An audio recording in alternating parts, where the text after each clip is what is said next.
तो दोस्तों, आप सभी का स्वागत है आपके अपने YouTube channel crack general knowledge exam में। दोस्तों, आप सब कैसे हैं? आई होप कि आप सब बहुत अच्छे होंगे और स्वस्थ होंगे। दोस्तों, आज का टॉपिक है ध्वनि यानी कि साउंड। आज इसके बारे में हम अध्ययन करेंगे जो आपको आने वाले एग्जाम बिहार दरोगा, Bihar SSC and railway exam में आपके लिए काफ़ी ही उपयोगी साबित होगी। तो चलिए आज का टॉपिक स्टार्ट करते हैं, ध्वनि यानी साउंड। देखिए, ध्वनि जो है यह आपको एक यांत्रिक तरंग है। ध्वनि कौन सी तरंग है? यांत्रिक तरंग है, जिसके चलने के लिए माध्यम ठोस, द्रव तथा गैस की आवश्यकता होती है। ध्वनि तरंगे जो होती है यह कंपन के कारण उत्पन्न होती है। ध्वनि तरंगे किसके कारण उत्पन्न होती है? कंपन के कारण उत्पन्न होती है। ध्वनि तरंगों के रूप में यह श्रोता के कानों तक पहुंचती है, जिससे कान के पर्दे यानी स्पंदन होते हैं और हमें ध्वनि का अनुभव होता है। ध्वनि यांत्रिक तरंगों अर्थात अनुदैर्घ्य तरंगों का एक प्रकार है। ये आपको पूछेगा ध्वनि कौन सा तरंग है, तो यह अनुदैर्घ्य तरंग का एक प्रकार है। इसलिए अनुदैर्घ्य तरंग है क्योंकि ध्वनि के संचारण हेतु किसी न किसी भौतिक माध्यम की आवश्यकता होती है। ये तरंगे आपको ठोस, द्रव एवं गैस तीनों माध्यमों में संचारित होती है, यानी कि चलती है। वायुमंडल तथा किसी अन्य माध्यम के अनुपस्थिति के कारण ध्वनि तरंगे निर्वात में संचरण नहीं कर सकती। देखिए, ध्वनि सबसे ज़्यादा तेज चलती है ठोस में, उसके बाद द्रव में और उससे कम गैस में। निर्वात में ध्वनि नहीं चल सकती है, ध्वनि तरंगे संचरित नहीं होती है निर्वात में। देखिए, मंदिर का घंटा है, इसमें कंपन के कारण जो है आपको क्या होगा? ध्वनि उत्पन्न होता है। अब देखिए, हम लोग आवृत्ति यानी फ्रीक्वेंसी के आधार पर ध्वनि तरंगों का विभाजन 3 भाग में करते हैं। पहला है श्रव्य तरंग, जिसको ऑडियोबिल साउंड कहते हैं। दूसरा है अश्रव्य तरंग, जिनको इंफ्रासोनिक साउंड वेव कहते हैं। और तीसरा है पराश्रव्य तरंग, जिसको हम लोग अल्ट्रासोनिक वेव कहते हैं। ये श्रव्य तरंगे जो होते हैं इनके अनुभव आपको हाथी सब करते हैं। अश्रव्य तरंगे, इसकी जो आवृत्ति होती है यह 20 हर्ट्ज से लेकर 20,000 हर्ट्ज तक होती है अश्रव्य तरंगे, और इसे मनुष्य भी सुन सकता है। और पराश्रव्य तरंगे यानी कि जो अल्ट्रासाउंड वेव होते हैं, इनकी जो आपको तरंग की ध्वनि होती है ये लगभग 20,000 हर्ट्ज से ऊपर होती है, और इसे सिर्फ चमगादड़ ही अनुभव आपको कर पाते हैं। आइए इन सब का हम विस्तार पूर्वक आपको अध्ययन करते हैं। अब देखिए, आवृत्ति यानी फ्रीक्वेंसी के आधार पर ध्वनि तरंगों का विभाजन। पहला होता है श्रव्य तरंग, जिसको हम लोग ऑडियोबुल वेव भी कहते हैं। जिन तरंगों को हमारा कान सुन सकता है उन तरंगों को श्रव्य तरंगे कहा जाता है। श्रव्य तरंगे की आवृत्ति 20 से लेकर 20,000 हर्ट्ज तक होती है। मनुष्यों और जानवरों, बांसुरी, शहनाई, ढोल आदि द्वारा उत्पन्न ध्वनि श्रव्य तरंगे के ही उदाहरण हैं। तो श्रव्य तरंगे जो हम लोग सुन पाते हैं, हमारे कान सुन पाते हैं, उसकी आवृत्ति कितनी होती है? 20 से लेकर 20,000 हर्ट्ज तक होती है। और यह जो है मनुष्य और जानवर, बांसुरी, शहनाई, ढोल आदि द्वारा उत्पन्न की जाती है, जिसे हमारा कान क्या करता है? आपको सुन सकता है। दूसरा देखिए आप लोग, दूसरा होता है अश्रव्य तरंगे। अश्रव्य तरंगे यानी इंफ्रासोनिक वेव। जिन तरंगों की आवृत्ति 20 हर्ट्ज से कम होती है उसे हम लोग अपश्रव्य तरंगे कहते हैं, यानी इंफ्रासोनिक वेव कहते हैं। इन तरंगों को मानव नहीं सुन सकते, किंतु कुत्ता, बिल्ली जैसे जानवर सुन सकते हैं 20 हर्ट्ज से कम ध्वनि को। जैसे भूकंप के समय पृथ्वी के कंपन से उत्पन्न तरंगे, ज्वालामुखी, भूस्खलन एवं उल्कापिंड से उत्पन्न तरंगे आदि, ये सभी कौन सी तरंगे के उदाहरण हैं? इंफ्रासोनिक वेव्स यानी अश्रव्य तरंगों के उदाहरण हैं। और इनकी आवृत्ति जो होती है आपको 20 हर्ट्ज से क्या होती है? कम होती है, जिसको हम लोग अश्रव्य तरंगे कहते हैं। ये हमारा कान नहीं सुन सकता, लेकिन कुत्ता, बिल्ली जैसे जानवर इसे क्या करते हैं? सुन सकते हैं। अब देखिए, आवृत्ति के आधार पर ध्वनि तरंगों का विभाजन। पराश्रव्य तरंगे वह अनुदैर्घ्य तरंगे, क्योंकि ध्वनि अनुदैर्घ्य तरंग है, तो वे अनुदैर्घ्य तरंगे जिनकी आवृत्ति 20,000 हर्ट्ज से अधिक होती है पराश्रव्य तरंगे कहलाती है। 20,000 हर्ट्ज से अधिक आवृत्ति की तरंगे को मनुष्य नहीं सुन सकता। तो इसको सुनता कौन है? बंदर, डॉल्फिन, मछली, चमगादड़, बिल्ली, कुत्ते आदि पराश्रव्य तरंगों को सुन सकते हैं। कुत्ते लगभग 50 हर्ट्ज आवृत्ति तक तथा चमगादड़ लगभग 1,00,000 हर्ट्ज आवृत्ति तक सुन सकते हैं, यानी इसको मनुष्य नहीं जानवर सब सुन सकते हैं पराश्रव्य तरंगे को। अब देखिए आपको पराश्रव तरंगों का उपयोग कहाँ किया जाता है। सोनार, जिसको हम लोग साउंड नेविगेशन एंड रेंजिंग कहते हैं, सोनार का फुल फॉर्म होता है आपको साउंड नेविगेशन एंड रेंजिंग प्रणाली में इनका प्रयोग समुद्री गहराई मापने में तथा जल के भीतर डूबी पनडुब्बियों का पता लगाने में किया जाता है सोनार का, क्योंकि यह प्रकाश के परावर्तन के सिद्धांत पर ध्वनि के परावर्तन के सिद्धांत पर काम करता है। उसके अलावा देखिए पराश्रव तरंगों का उपयोग करते हैं हम लोग संकेत भेजने में, चिकित्सा विज्ञान में सोनोग्राफी में, अल्ट्रासोनोग्राफी में तथा पराश्रव तरंगों का उपयोग किया जाता है। आपको पराश्रव ध्वनि का उपयोग धातु के ब्लॉकों में दरारों का पता लगाने के लिए भी करते हैं। कृषि में कीटों को नष्ट करने के लिए इसका उपयोग पराश्रव तरंगों का उपयोग किया जाता है। अब देख लिए ध्वनि के गुण यानी प्रॉपर्टीज ऑफ साउंड। सामान्य ध्वनि अथवा विभिन्न वाद्य यंत्रों से उत्पन्न ध्वनि सांगीतिक ध्वनियों में 4 विशिष्ट गुण पाए जाते हैं, जिनके आधार पर ध्वनियों में भिन्नता अनुभव की जाती है। ध्वनियों के ये गुण उनका संक्षिप्त वर्णन निम्नवत है, जैसे तीव्रता इंटेंसिटी, तारत्व यानी कि पिच, प्रबलता लाउडनेस और गुणता यानी टिम्ब्रे।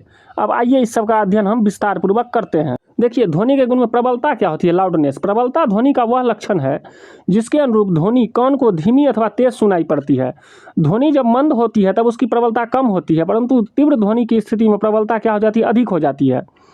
यदि ध्वनि तरंग के आयाम एम्पलीट्यूड छोटे हो तो ध्वनि मृदु अथवा धीमी होगी, और आयाम बड़े हो तो ध्वनि तीक्ष्ण अथवा तीव्र होगी। ध्वनि को डेसिबल में मापा जाता है। देखिए ये इसका आयाम क्या है, छोटा है तो ध्वनि क्या है, छोटी होगी, यानी इसकी प्रबलता क्या होगी, कम होगी। और देखिए इसका आयाम जो है बहुत ज़्यादा है तो ये क्या होगी, इसका लाउडनेस अधिक होगी। ये क्विटर है, ये लाउडर है। ध्वनि के गुण प्रॉपर्टीज ऑफ साउंड के अंतर्गत तीव्रता यानी इंटेंसिटी का अध्ययन करते हैं। किसी एकांक क्षेत्रफल में से एक समय में प्रवाहित होने वाली ध्वनि की ऊर्जा तीव्रता कहलाती है। यानी किसी एकांक समय में एक समय में प्रवाहित होने वाली ध्वनि की ऊर्जा क्या कहलाती है, तीव्रता। तीव्रता कैसी राशि है, भौतिक राशि है, जो तरंगों द्वारा ऊर्जा के हस्तांतरण की दर यानी रेट ऑफ एनर्जी ट्रांसफर को व्यक्त करती है। ध्वनि की प्रबलता ध्वनि की तीव्रता के साथ साथ कान की सुग्राह्यता यानी सेंसिटिविटी पर भी निर्भर करती है। ध्वनि की तीव्रता आपको बेल या डेसिबल में व्यक्त की जाती है। ये एग्जाम में आपको पूछेगा जो ध्वनि की तीव्रता किस में व्यक्त की जाती है, तो बेल या डेसिबल में व्यक्त की जाती है। इसका अन्य मात्रक भी होता है आपको, जैसे एक बेल बराबर होता है 10 डेसिबल। एक बेल बराबर क्या होता है, 10 डेसिबल। मात्रक होता है बेल या वाट बटे मीटर स्क्वायर या डेसिबल। ध्वनि को इन तीनों में से किसी भी में माप सकते हैं, जैसे बेल, वाट बटे मीटर स्क्वायर या डेसिबल, ये सब में हम ध्वनि को माप सकते हैं। और एक बेल बराबर होता है 10 डेसिबल के बराबर। अब आइए हम लोग ध्वनि के गुण यानी प्रॉपर्टीज ऑफ साउंड के अंतर्गत तारत्व पिच का अध्ययन करते हैं। किसी ध्वनि का पतलापन या मोटापन क्या कहलाता है, तारत्व कहलाता है। तारत्व आवृत्ति पर निर्भर करता है। तारत्व किस पर निर्भर करता है, आवृत्ति पर। ध्वनि की आवृत्ति जितनी अधिक होगी तारत्व उतना ही अधिक ऊंचा होगा और आवाज़ पतली होगी। आवृत्ति कम हो तो तारत्व भी कम होता है और आवाज़ मोटी होती है। यानी जिसकी तारत्व की आवृत्ति जितनी अधिक होती है तारत्व उतना ही अधिक ऊंचा होगा और आवाज़ पतली होगी। तारत्व अधिक होगा तो आवाज़ पतला होगा, तारत्व कम होगा तो आवाज़ मोटा होगा। इसलिए देखिएगा आप लोग कि स्त्री की आवाज़ की जो तारत्व होती है वह अधिक होती है तो उसका आवाज़ क्या होता है, पतली होती है। आपको ये आपको लो फ्रिक्वेंसी है, तारत्व इसका क्या है, कम है। और यहाँ पर देखिए इसका हाई फ्रिक्वेंसी है तो आवाज़ क्या हो जाएगा, मोटा हो जाएगा। यहाँ पर आपको उदाहरण के लिए देखिए, जब आप सीटी बजाते हैं तो उसका आवाज़ पतला आता है और जब आप ड्रम बजाते हैं तो उसका आवाज़ क्या होता है, आपको मोटा आता है।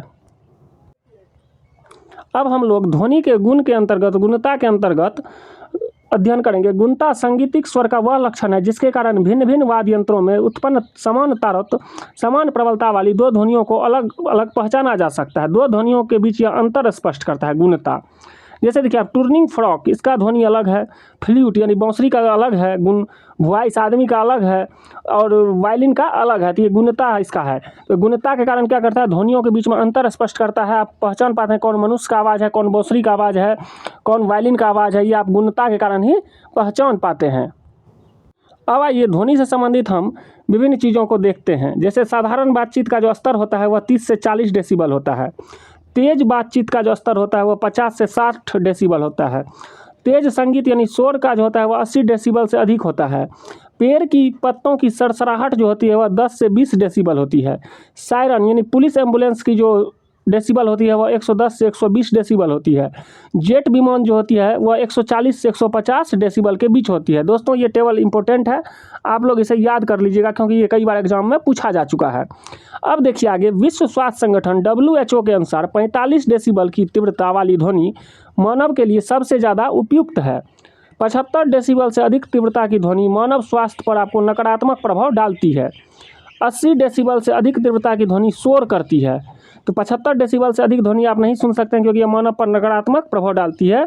और 80 डेसिबल से ध्वनि अगर अधिक हो गया तो वो आपको क्या कहलाती है, शोर हो जाता है। तो विश्व स्वास्थ्य संगठन बोला है जो 45 डेसिबल की ध्वनि जो होती है यह मानव के लिए आपको सबसे ज़्यादा उपयुक्त होती है।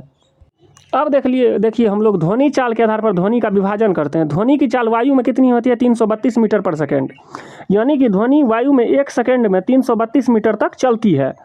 चाल के आधार पर ध्वनि को 3 भाग में बांटते हैं, सबसोनिक, सुपरसोनिक और हाइपरसोनिक। अब देखिए सबसोनिक किसे कहते हैं, जब वस्तु की चाल ध्वनि की चाल से कम हो। यहाँ गौर कीजिएगा, जब वस्तु की चाल ध्वनि की चाल से कम हो तो उसे ही हम लोग सबसोनिक कहते हैं।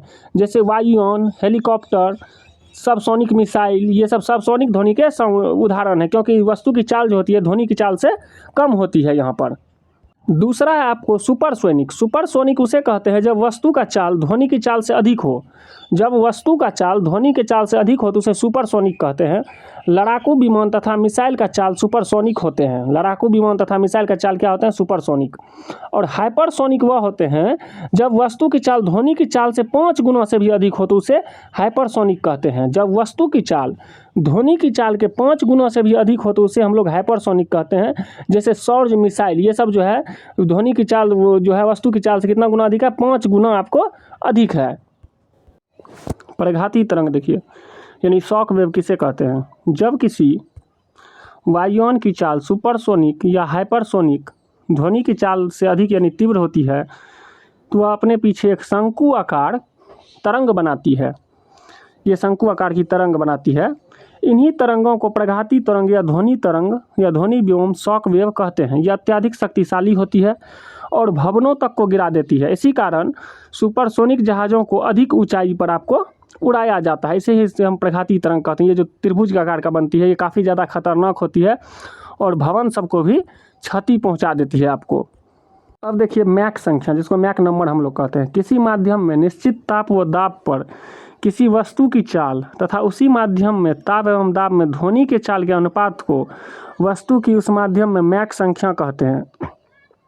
मिसाइल, लड़ाकू विमान के चाल को मैक संख्या द्वारा दर्शाया जाता है। यानी कि मैक संख्या m बराबर होता है किसी माध्यम में वस्तु की चाल बटे उसी माध्यम में ध्वनि की चाल। इससे आपको मैक संख्या यानी मैक नंबर निकल जाता है। मैक नंबर, मैक संख्या बराबर होता है किसी माध्यम में वस्तु की चाल बटे उसी माध्यम में ध्वनि की चाल। यहाँ पर आइए इसको हम लोग एग्जाम्पल से समझ लेते हैं। अगर एक वस्तु की चाल 664 मीटर पर सेकेंड है, यानी 1 सेकेंड में 664 मीटर जाती है, इसकी मैक संख्या ज्ञात करें। तो मैक संख्या बराबर क्या होता है, वस्तु की चाल बटे ध्वनि की चाल। तो मैक संख्या कितना है, वस्तु की चाल 664 और ध्वनि की चाल कितना होती है, हम बताए थे 332 मीटर पर सेकेंड। इसको हम लोग डिवाइड करेंगे तो 2 मैक आएगा। ये 2 मैक जो है क्या आ गया, इसकी वस्तु की चाल आ गया। अब देखिए दिया हुआ है किसी वस्तु की चाल कम से कम कितनी रखी जाए कि वह हाइपरसोनिक हो जाए। तो मैक संख्या कितनी रखी गई है फॉर हाइपरसोनिक के लिए, 5। मैक संख्या बराबर होता है वस्तु की चाल बटे ध्वनि की चाल। 5 गुना अधिक वेग से चलती है मैक संख्या में हाइपरसोनिक, तो इसलिए यहाँ पर हम 5 रखें क्योंकि यह 5 गुना अधिक से चलती है।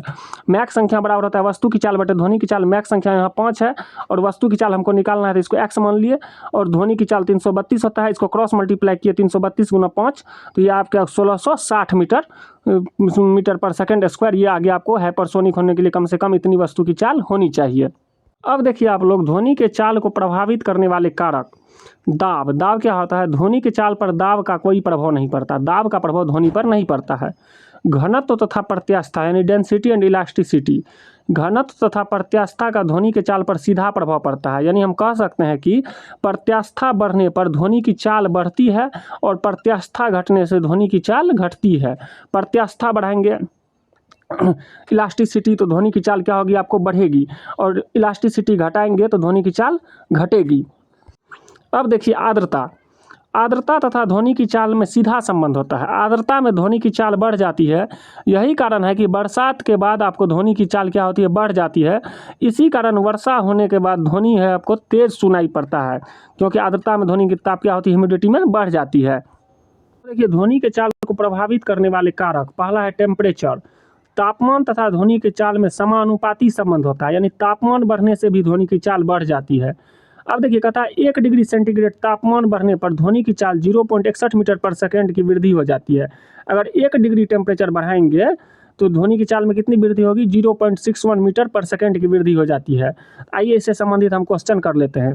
कहता है 15 डिग्री सेंटीग्रेड पर ध्वनि की चाल यदि 340 मीटर पर सेकंड है तो 65 डिग्री सेंटीग्रेड पर तापमान पर ध्वनि का चाल कितनी होगी। अब देखिए कहता है 15 डिग्री सेंटीग्रेड पर कितना है, 340 मीटर पर सेकंड, तो 65 डिग्री पर निकालना है। तो 1 डिग्री सेंटीग्रेड ताप बढ़ने पर 0.61 मीटर पर सेकंड चाल में वृद्धि हो जाती है। तो 50 डिग्री बढ़ने पर कितना होगा, यहाँ पर 50 डिग्री बढ़ा है तो पहले कितना है आपको 15 है, अब 50 65 हो गया है, तो कितना बढ़ा, यहाँ से 50 बढ़ा है। तो 50 डिग्री सेंटीग्रेड बढ़ने पर चाल में वृद्धि 50 गुना 0.61 से मल्टीप्लाई कर दीजिए, 30.5 आ गया। और 65 डिग्री टेम्परेचर पर ध्वनि की चाल है 340 और इसमें ये निकल के आया है 30.5 यानी 31 लगभग जोड़ दीजिए तो 371 मीटर पर सेकंड आपका क्या आएगा, आंसर आ जाएगा। अब देखिए आप लोग ध्वनि तरंगों का परावर्तन। जब ध्वनि तरंगे दो विभिन्न माध्यमों के मध्य किसी पूर्णतः दृढ़ अथवा अपेक्षाकृत क्रम दृढ़ सीमा से टकराती है तो ध्वनि तरंगों का कुछ भाग अपने प्रारंभिक माध्यम में वापस आ जाता है और कुछ भाग उस सीमा पर अवशोषित हो जाता है, यानी एब्जॉर्ब कर लिया जाता है। ध्वनि तरंगों का मार्ग में स्थित किसी पृष्ठ से टकराकर पुनः अपने पूर्व माध्यम में वापस होने की परिघटना को ही ध्वनि का परावर्तन कहते हैं। उदाहरण के लिए आप यदि किसी कुएं में झांक कर बोलते हैं तो हमें अपनी आवाज़ कुएं से ही आती हुई सुनाई देती है। या याद करिए आप लोग बच्चा में किसी दीवार के पास खड़े होकर चिल्लाते थे तो उससे क्या होता था, कुछ आवाज़ परावर्तन होकर हमें सुनाई देती थी। इसे हम लोग क्या कहते हैं, ध्वनि का परावर्तन कहते हैं। अब देख लिए इको, प्रतिध्वनि किसको कहते हैं। ध्वनि जब किसी सतह से टकराती है तो वह उसे टकराकर परावर्तित हो जाती है, जिस कारण हमें प्रतिध्वनि इको सुनाई देती है। प्रतिध्वनि को स्पष्ट सुनने के लिए परावर्तक तल ध्वनि स्रोत से कम 16.6 मीटर लगभग 17 मीटर की दूरी पर स्थित होना चाहिए प्रतिध्वनि सुनने के लिए। ध्वनि का प्रभाव कान पर 1/10 सेकेंड यानी 0.1 सेकेंड तक रहता है। ये आपको 17 मीटर दूर है ये आदमी, तब ये प्रतिध्वनि सुन सकता है। ये ध्वनि तरंगों का अपवर्तन। एक माध्यम से दूसरे माध्यम में प्रवेश करने पर ध्वनि तरंगों का अपने पथ से विचलित हो जाना ध्वनि का अपवर्तन कहलाता है। एक माध्यम से दूसरे माध्यम में जा रहा है और ये क्या हो रहा है, अपने पथ से विचलित हो गया, देखिए इधर झुक गया है, तो ये क्या कहलाता है, ध्वनि का अपवर्तन कहलाता है। ध्वनि का अपवर्तन माध्यम के घनत्व पर निर्भर करता है, इसलिए विभिन्न माध्यम में ध्वनि की चाल भिन्न भिन्न होती है। इसके अतिरिक्त दोनों माध्यमों के ताप पर भिन्नता के कारण भी ध्वनि का अपवर्तन भिन्न भिन्न होता है। उदाहरण के लिए दिन की अपेक्षा रात में ध्वनि अधिक दूरी तक सुनाई देती है। देखिए ध्वनि तरंगों का विवर्तन। जब ध्वनि तरंगे अवरोधों से समाप्त नहीं होती और न ही वापस आती है बल्कि मुड़कर आगे बढ़ जाती है तो यही गुण ध्वनि तरंगों का विवर्तन कहलाता है। देखिए यहाँ से ये जो है ध्वनि आपको जा रही है, यहाँ से जा रही है और ये इससे निकल के यहाँ से मुड़ कर ये क्या हुआ, ना टकरा कर वापस लौटी ना इससे सम वापस आती है, तो ये आगे जो बढ़ रही है इसको मुड़कर आगे बढ़ने को ही क्या कहते हैं, ध्वनि तरंगों का मुड़ना ही एक तरह से विवर्तन कहलाता है। विवर्तन के कारण ही हम दूसरे कमरे में बैठे व्यक्ति को नहीं देख सकते हैं किंतु उसकी आवाज़ जो है हम लोग सुन सकते हैं। अब देखिए अगला टॉपिक है अनुरणन यानी रिवर्बरेशन। सिनेमा घर, हॉल आदि में ध्वनि के स्रोत बंद होने के पश्चात भी ध्वनि कुछ देर तक सुनाई देती रहती है, इसे हम लोग अनुरणन कहते हैं। अनुरणन से सुनने में बाधा न हो इसलिए हॉल की दीवारों में खुरदरे, प्लास्टर, पर्दे, ध्वनि अवशोषक पटल आदि लगाए जाते हैं ताकि वे अतिरिक्त ध्वनि का क्या कर लेते हैं, अवशोषण आपको कर लेते हैं। आप लोग अनुनाद जिसको रेजोनेंस कहते हैं, किसी कंपन कर रही वस्तु पर उसी के आवृत्ति यानी फ्रिक्वेंसी का बाह्य बल लगाया जाए तो उसके कंपन का आयाम अधिक बढ़ जाता है, उसे ही हम लोग अनुनाद कहते हैं। अनुनाद यानी कंपन कर रही वस्तु को उसी की आवृत्ति पर फ्रिक्वेंसी का बाह्य बल लगाया जाता है तो कंपन का आयाम अधिक बढ़ जाता है। उदाहरण के लिए देखिए बिजली और गड़गड़ाहट के दौरान कांच की खिड़कियों का कंपन अनुनाद का सबसे अच्छा उदाहरण है। सैनिकों को पुल पार करते समय कदम ताल करने नहीं दिया जाता है, यानी कदम से कदम मिलाकर चलने नहीं दिया जाता है, क्योंकि अनुनाद उत्पन्न होगा तो पुल क्या होगा, क्षतिग्रस्त हो जाएगा आपको। ये दोस्तों आप लोग डॉपलर प्रभाव, डॉपलर इफेक्ट, डॉपलर प्रभाव के कारण ही जब ट्रेन हॉर्न बजाते हुए स्टेशन पर खड़े किसी यात्री की तरफ आती है तो उसकी आवाज़ बढ़ती हुई तीव्रता अर्थात अधिक आवृत्ति के साथ सुनाई देती है, और विपरीत जब ट्रेन दूर जाती है तो उसकी आवाज़ तीव्रता घटती हुई प्रतीत होती है। इसे ही हम लोग क्या किस नाम से जानते हैं, डॉपलर इफेक्ट या डॉपलर प्रभाव के नाम से जानते हैं। अब देखिए डॉपलर इफेक्ट के बारे में, ध्वनि तरंगों की तरह प्रकाश तरंगें भी डॉपलर प्रभाव प्रदर्शित करती है, किंतु प्रकाश का वेग बहुत अधिक होने के कारण इस प्रभाव का अनुभव नहीं किया जाता है। जिस प्रकार से व्यक्ति के निकट आती हुई ट्रेन की ध्वनि उसकी बढ़ती हुई तीव्रता को दर्शाता है, उसी प्रकार जब कोई तारा लाल रंग की ओर विस्थापित होता है तो उसका तरंग दैर्घ्य क्या होता है, बढ़ता है, किंतु आवृत्ति घट जाती है, अतः वह तारा हमसे क्या होता है, दूर जा रहा होता है। जब कोई तारा बैंगनी रंग की ओर विस्थापित होता है तो उसका तरंग दैर्घ्य घट रहा होता है, जबकि उसकी आवृत्ति आपको बढ़ती है, अतः वह तारा क्या होता है, करीब आ रहा होता है। अब आइए डॉपलर इफेक्ट के हम लास्ट टॉपिक को देखते हैं। डॉपलर प्रभाव जो होता है, डॉपलर प्रभाव के अनुसार समीप आ रही वस्तु की आवृत्ति बढ़ती है, जबकि दूर जा रही वस्तु की आवृत्ति आपको घटती है। दोस्तों यह वीडियो आपको कैसा लगा हमें कमेंट्स में ज़रूर बताइएगा। अगर वीडियो पसंद आए तो हमारे चैनल को लाइक एंड सब्सक्राइब जरूर कीजिएगा, जिससे हमें मोटिवेशन मिले। जय हिंद।